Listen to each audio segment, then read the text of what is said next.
Good evening and welcome to Poland Daily News. I'm Nicholas Richardson. The United States election is 6 weeks away and the electoral battle is becoming increasingly fierce. Among the dominant themes in the campaign are taxes, domestic manufacturing and border security. The fight is also being waged for the crucial votes of the Polish-American community, a large group of about 10 million. If you include people who have Polish roots, it could be as large as 25 million. Polish President Andrzej Duda, who is now in the United States for a United Nations summit, has met the Polish-American community and urged them to take part in the elections. Our special envoy, Michał Rachon, who observed Donald Trump's meeting with voters, is in Indiana. Matters concerning the economy on the one hand and industry on the other, including the steel industry, as well as the mining industry, were key messages that flowed from the rally Donald Trump just held. Donald Trump was speaking to people who earn their living in this very way in Pennsylvania, far from major metropolitan areas.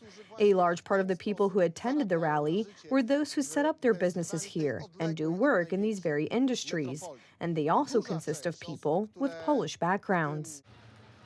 Pact for the Future, adopted by acclamation, a declaration calling for action for future generations, a symbol of the beginning of change within the UN itself.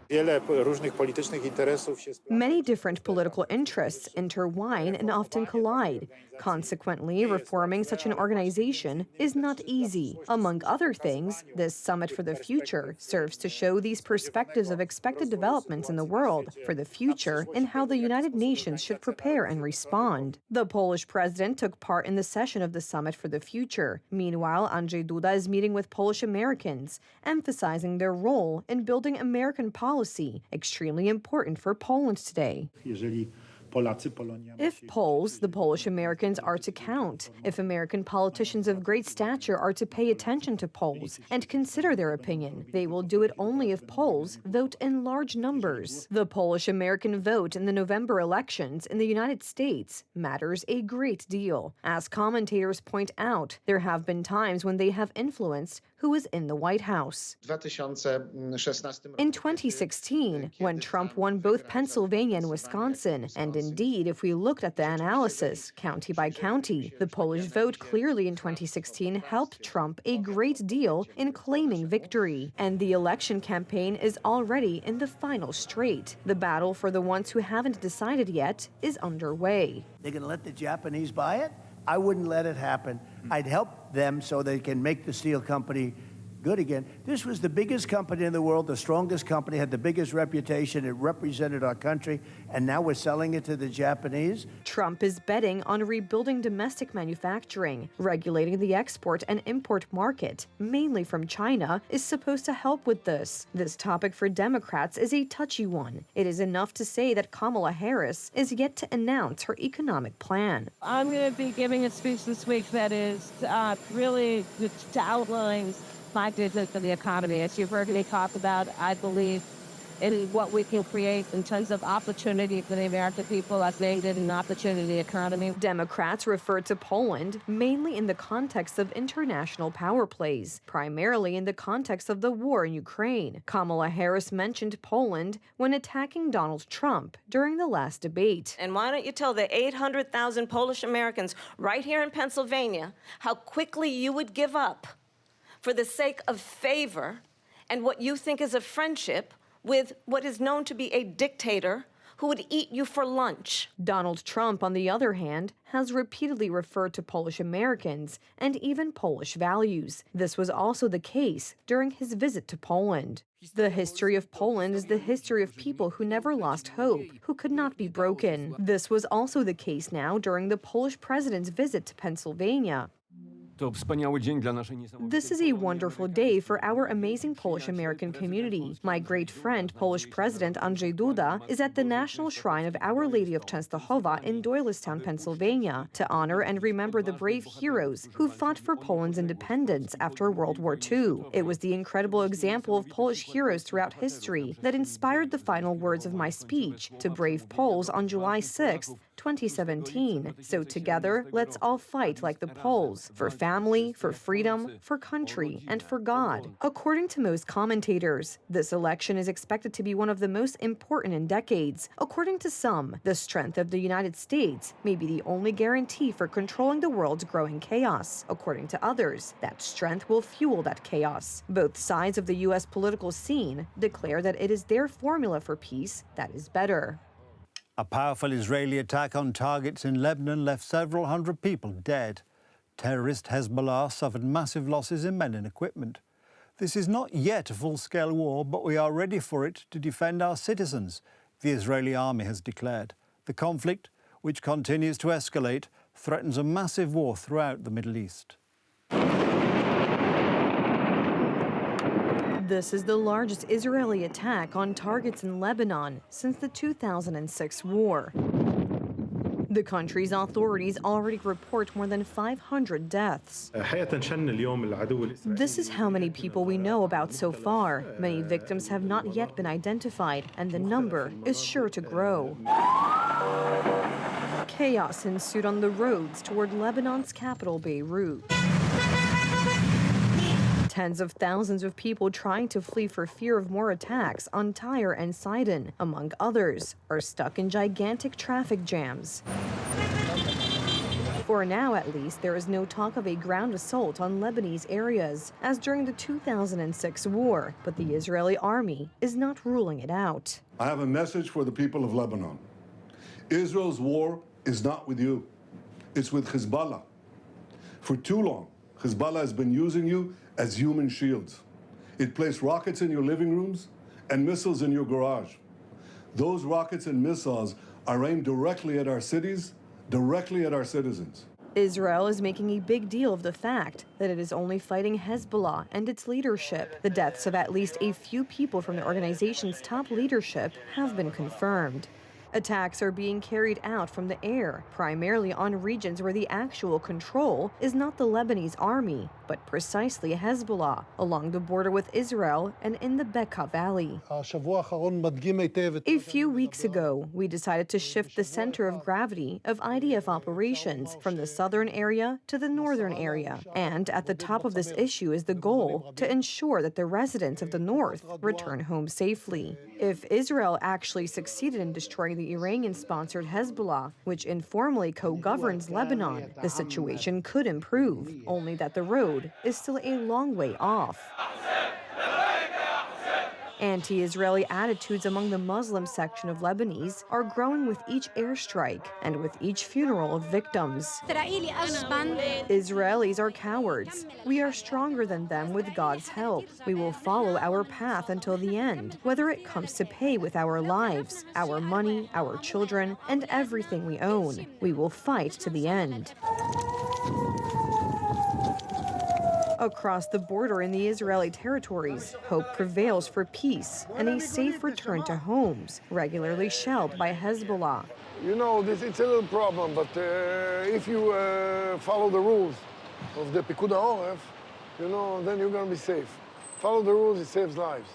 You have to follow the rules. If there's an alarm, you have to hide, you have to lie down, maybe go to a safe room. But if you're not on the street, you have to lie down, away from the car. That's the only thing you have to do. About 250 Polish soldiers are currently in Lebanon as part of a UN peacekeeping mission. A state of alert has been raised at the base where they are stationed. But for now, there is no decision to evacuate them. Water is gradually leaving the flooded areas of Lower Silesia. The scale of the negligence of both government and politicians and local government officials is coming to light. First to come to the fore is Kłodzko Starost Małgorzata Jędrzejewska-Skrzypczyk, whose disastrous information policy may have led to increased flood-related losses. The example comes from the top, as Prime Minister Tusk's actions also contributed to the overall chaos. Kłodzko County is one of the places most affected by this year's flooding. Water flooded the towns of Stronie Śląskie, Wądek-Zdrój and Kłodzko. Meanwhile, it turned out the day before the big flood on the 13th of September, Kłodzko Starost Małgorzata Jędrzejewska-Szczypczyk of the Civic Platform, like Donald Tusk, reassured residents. The situation is under control. In mountain towns, small streams turn into rushing rivers very quickly. So here there is such a danger that there could be local flooding. This local flooding turned out to be the biggest flood since 1997. Chaos and misinformation best describes the actions of the Kłodzko district governor. The administrators of the flooded villages learned about the breach of the dike in Stronie Śląskie, which led to the flooding of the entire region, from the media. The starost also sabotaged the work of Jan Kalfas, who is responsible for the emergency operations in the district. The flow of information was due to the fact that Mrs. Starosta made the decision on her own. If I even wanted to get employees to help, Mrs. Starosta told me that if I couldn't handle it, I should fire myself. Eventually, Jan Kalfas gave his notice. He explained that it was impossible to cooperate with the Kłodzko Starosta. He also added that he did not receive information from her about the dam bursting in Stronie Śląskie. I don't want to lie, but I also got this information somewhere around 12 o'clock, but from people, through photos. One person from the apartment building showed me the video. The scale of neglect is frightening. Former long-time Lower Silesia Civic Platform politician Jacek Protasiewicz is also not biting his tongue, leaving no dry thread on the actions of his former party colleagues.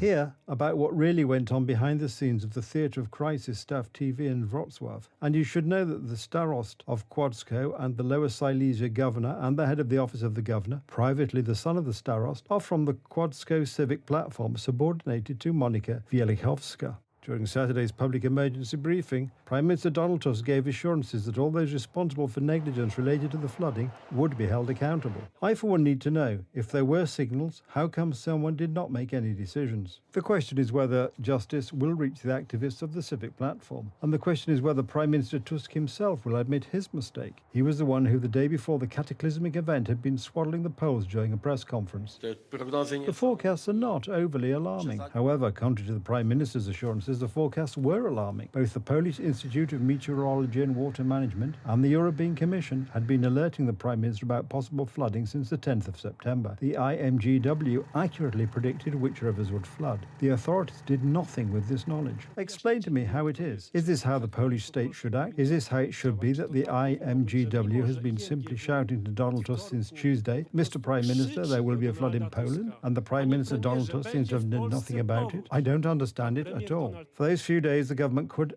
have at least prepared residents for evacuation. This, as well as other measures, were unfortunately absent. This year's flood emphatically showed that neither the government nor the local governments run by Donald Tusk's people were prepared for this kind of disaster. In my opinion, we already theoretically had this money. These are the words of the Polish Finance Minister Andrzej Domański about apparent European Union support for flood-hit regions in Poland. The 5 billion euros declared by Ursula von der Leyen comes from money already allocated to Poland. Money that, according to Domański, Poland would not have had spent in full had it not been for the flood. And even so, today at the government session, we learned that we are not even talking about 5 billion euros at all, but a much lower amount. They are there, but it's as if they weren't. At issue is the money from the Cohesion Fund to help rebuild flood-damaged areas. Andrzej Domański, Finance Minister in Donald Tusk's government, admitted that Poland has not received any additional money for this purpose. This money we had, in my opinion, theoretically. There was a full mobilization of these funds for the reconstruction of flood-affected areas. Do you mean to say that we would not have used this money? I, for one, think that we would have at least not used them in full, or in some very high proportion. It also appears from his words that if it were not for the floods, some of the EU money would not have been invested at all. This, according to the opposition, proves a lack of management competence, not only of the finance minister, but also of the entire new government. The Tusk government's finance minister knows that they are losers and bunglers. He assumes in advance that under their rule, our country would not use structural funds from the European Union, which are due to Poland. In turn, Marek Jakubiak of Kukiz 15 reminded us that just a few years ago, Poland was a leader among member states in effectively investing European Union money. Today, the Minister of Finance, who, mind you, wants to put Poland 300 billion zloty in debt this year alone, wants to have a deficit of 57 billion and says that there will be an amendment to this budget because there will be even greater losses due to the flood. And on top of that, he says he doesn't spend EU funds. Well, isn't this hypocrisy?